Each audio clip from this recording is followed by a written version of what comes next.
So I decided to do a quick little voiceover of my process here because I thought that would be a fun thing.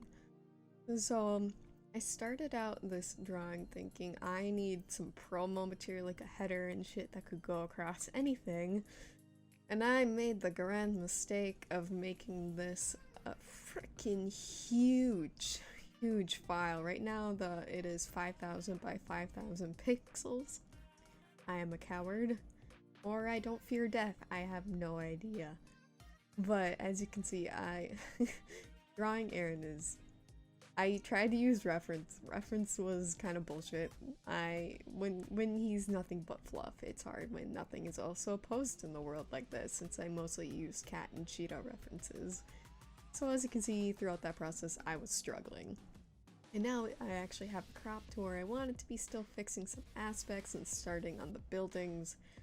This is my first test run of buildings, and that was interesting to say in the least.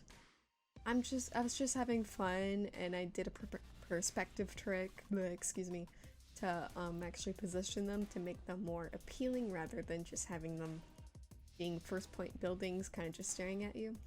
The biggest building was quite fun.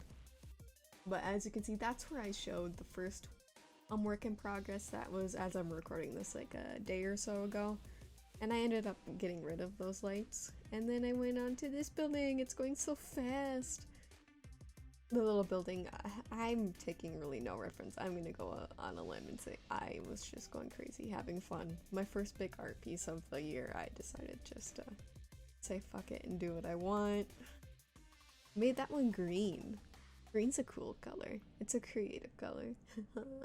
Anyways, we're back to Aaron. This is where it really started getting fun. Because in a second here, I'm going to start working on Aaron after I'm actually putting in the lights that I want and putting in the different lighting tricks in there. And I started working on Aaron. He was a time. I decided to go with the coloring style that I do usually when I try to put him in memes. And I'm trying to stay with that coloring style because I really enjoy it. I usually start with a dark orange and a brighter orange just to get that different kind of color in there. And I add blues and purples just because it adds a little more interesting hues to his body. He's not actually blue or purple, as everyone or most people should know. But it adds, like I said, it adds a more interesting look to its form.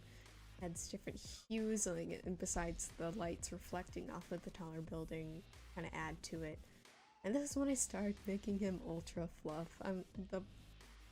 I don't know what comes over me. I'm always like, don't make him fluffy. Don't make him just pure fluff. And I end up doing it anyways.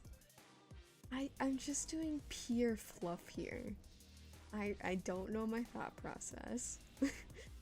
I don't even know if I'm explaining this appropriately or okay, because honestly I do not know. I also fixed his back a little bit more, added the bright hues on the edges of his fur, added a gold, started like detailing his face a bit more because that is the focus, and I just kept adding more blues and now the brights to make him absolutely pop. Kind of a stark contrast, and the buildings in behind actually lead the eye to him anyway, so his brightness and the lines leading to him help in making him pop out a little more. And I add the darker darks, the whiter whites, all that fun stuff, and a little bit of texture in his fur. And so he probably took the longest, and that's when after this point I went back into Photoshop, did some field blur, and I fixed it up in Photoshop. And that's how I got the final project. Hell yeah.